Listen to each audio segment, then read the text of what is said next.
A little monster match. WWE.com has their 5 most wanted WrestleMania 29 dream matches. Oh. And he is involved in this is what Mike Lacey actually suggested that we talk about as well. So we will segue into it. Yeah, so there you go. Hi, Mike. Thanks. So there was a degree of sincerity there. Kane's involved here, so get yourself excited. Here now, listen. No, he is listening. But Ryback's in here too, so we can kind of use that as well. Right, it's a tag team match. Oh. I think I read this. Involving Team Hell No.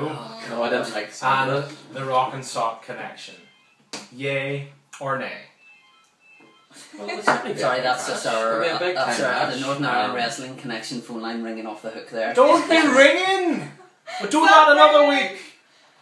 Okay. Yay as in yes, I would like to see it, but nay as in there's no chance in hell of it actually happening. Yeah. Hell no! Hell no! Hell no! To use their name, hell no. Obviously Rock's he has his hands tied with bigger things, I think, you know. Really? And we've already seen the Rock and Sock team up at WrestleMania and lose. And Foley, to be honest with you, he's done. Yeah. Thankfully. Because like we were just rewatching the 2012 Rumble. The guy could not run, he couldn't move, so the chances of him making any sort of... I think somebody's calling their mama.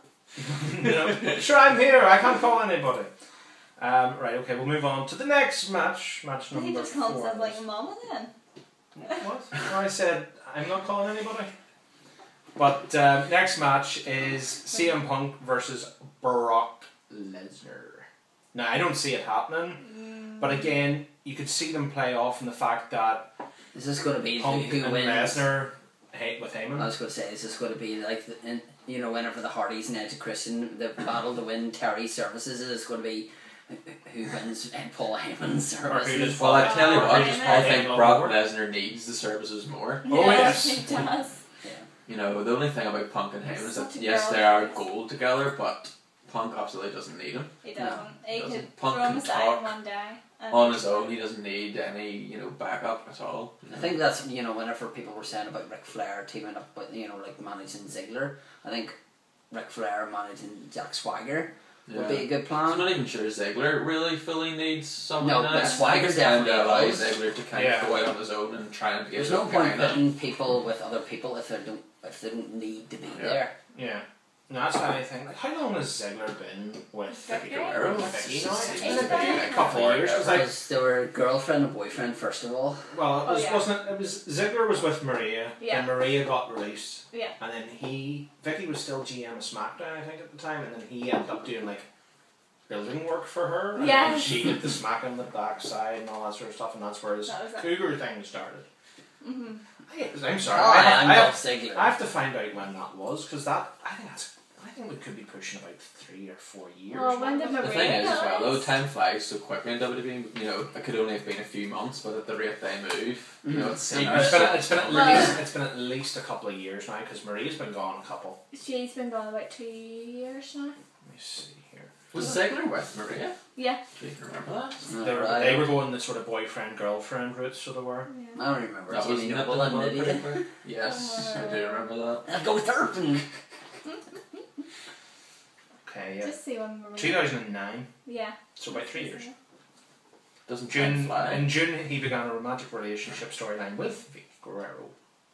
June 2009. So there's not very many storylines like that actually carry on and keep going that long. She's probably the longest. But anyway, she's probably the longest running manager since fucking the likes of the originals, the sort of the Jimmy Harts, the Bobby Brady, and all that sort of stuff. Yeah. But anyway, back to the matches. Yes. The next fantasy match that they have on the site is Ryback versus John Cena. Now this I could see having more potential to happen. Yeah. So I can see that happening.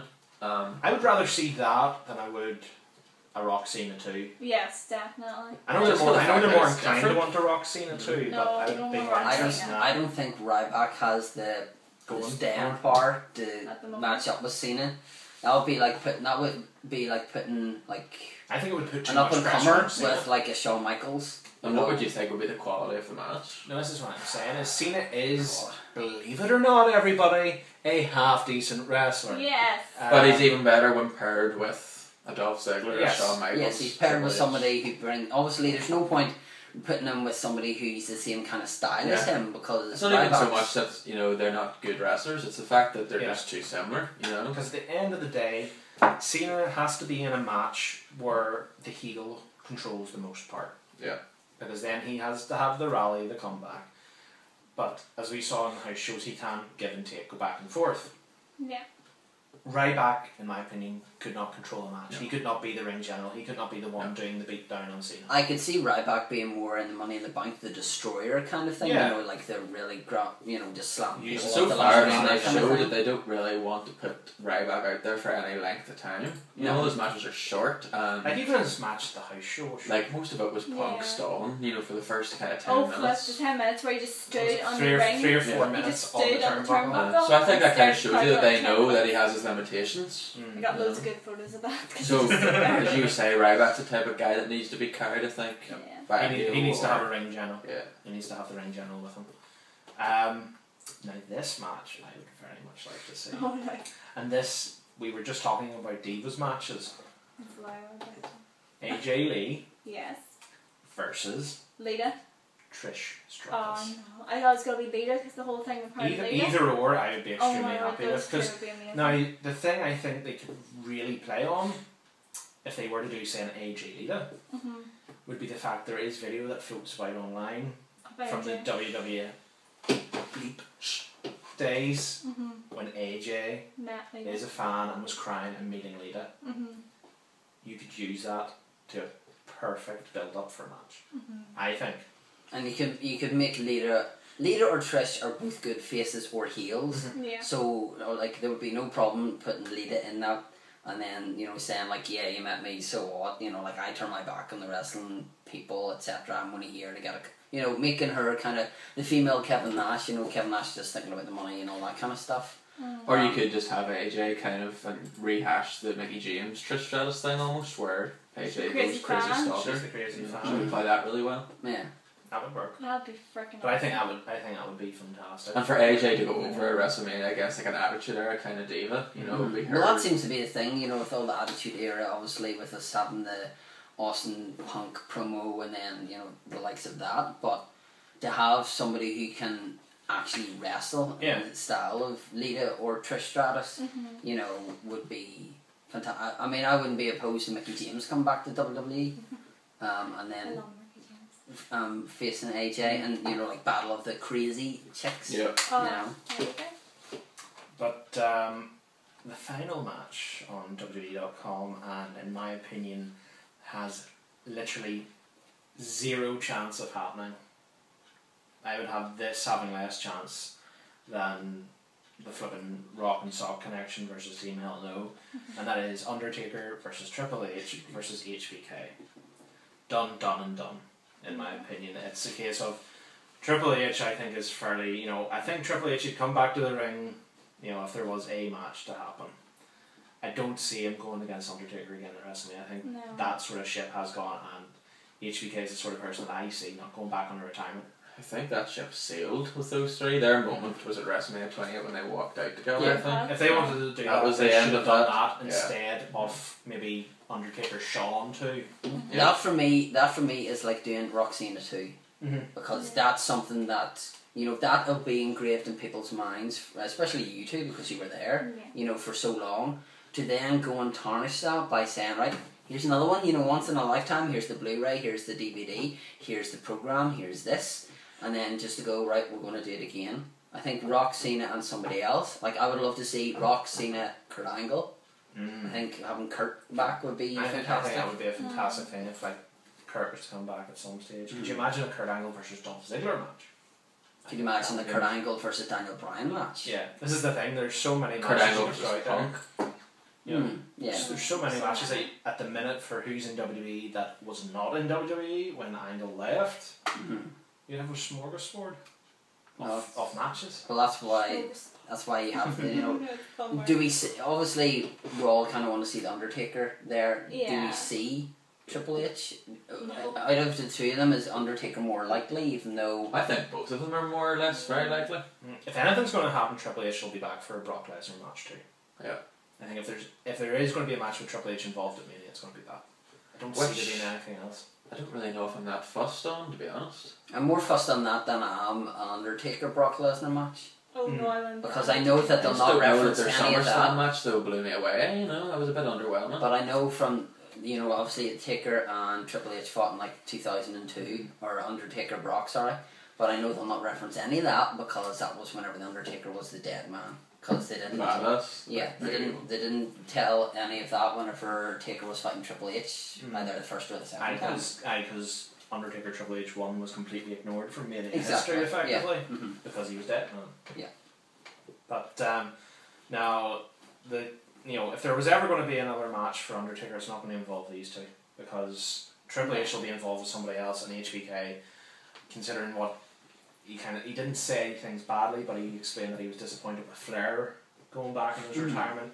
I wouldn't see him being someone that would. Now, by all means, I can see him being involved in the future, be it like he was last year with the referee in position, or with DX and Raw 1000 hitting a sweet chin music or something, but never didn't you once say that Michaels come out and said if the match was right, he would consider it? Yeah. That was actually something he did say. Yeah, he said like if the match was right, you know. What would be the right match? Rock? I don't think him and CM Punk. It would have to be him versus a really big. I would love to see HBK and Rock one time. Speaking of which, obviously, if Triple H wasn't to come back to the ring, could we see either Triple H or the Undertaker? Probably Triple H more inducted in the Hall of Fame this year. No, I don't see Triple H. No, he definitely. There's no way. As much as they might like you to think that was his last match with Brock Lesnar, there's no way. I mean, the crowd reaction to Triple H at the end of that match was hilarious. You know. But maybe that's something that obviously they had to wait until the next night on Raw for him to then get his reaction. I think it's because the crowd know he's not going anywhere. They know the crowd is smart. Yeah. It knows that Triple H is married to Steph. He is involved in the WWE main family. They know he will not be going anywhere for years, so why should we give him this big rapture sort of going away applause we gave a Shawn Michaels or a Ric Flair? Or would it be time for Triple H to turn heel? Obviously, we've been talking about Orton. We were watching Rumble and saying that he needs to turn heel. He needs to get something else. Well, if you read any of the reports online, you know what they're high on at the moment going into WrestleMania is Dolph Ziggler and Randy Orton carrying SmackDown with one of those two holding the belt. Yeah, it seems which like to me makes me think, the Money in the Bank thing that Dolph has will be, signed, sealed, delivered long before WrestleMania. If he doesn't cash in the Survivor Series, I can see it being a ladder match for that, and then him cashing it in then, because obviously if he ever... Part of me thinks, Dolph could potentially cash in on Big Show after his match at Survivor Series, and then carry SmackDown as the champion into WrestleMania. See, I just think if they were going to have cashed in for Ziggler, they should have done it at Hell in a Cell, because it seemed they were building it up so much with the whole Big Show. You only held the World Heavyweight title the last time for so many seconds. Would have it not been logical to have Ziggler cash in and then make him lose it even quicker or something like that? Well, I would have been all for that, because I'm not for a Big Show world title. That being said, if they nipped his, title run in the bud at Survivor Series, I think it would be great, and Ziggler could take on from there. I don't think a lot of people, I know Mike kind of despises Big Show with the same passion I despise Mick Foley. And it must have done him the power good whenever he woke up or whenever he watched the Survivor Series and saw him win. So if we were to doing Money in the Bank, I want to get a name from each person here. An up and coming star or star that's fairly young. I know who you're going to say heel, but anyway, who would you put in that?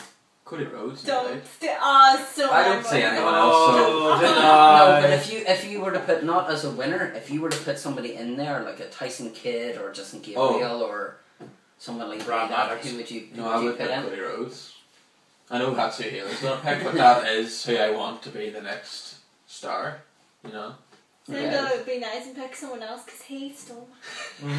No, but realistically, it has to be Cody Rhodes. Cody Rhodes has one, but but if he's more ready than Tyson Kidd, he's more ready than Justin Gabriel. But obviously, you need about 7 or 8 people to fill in the Money in the Bank. Yeah. So Cody Rhodes can't go in there and have a match with himself or a match with a ladder.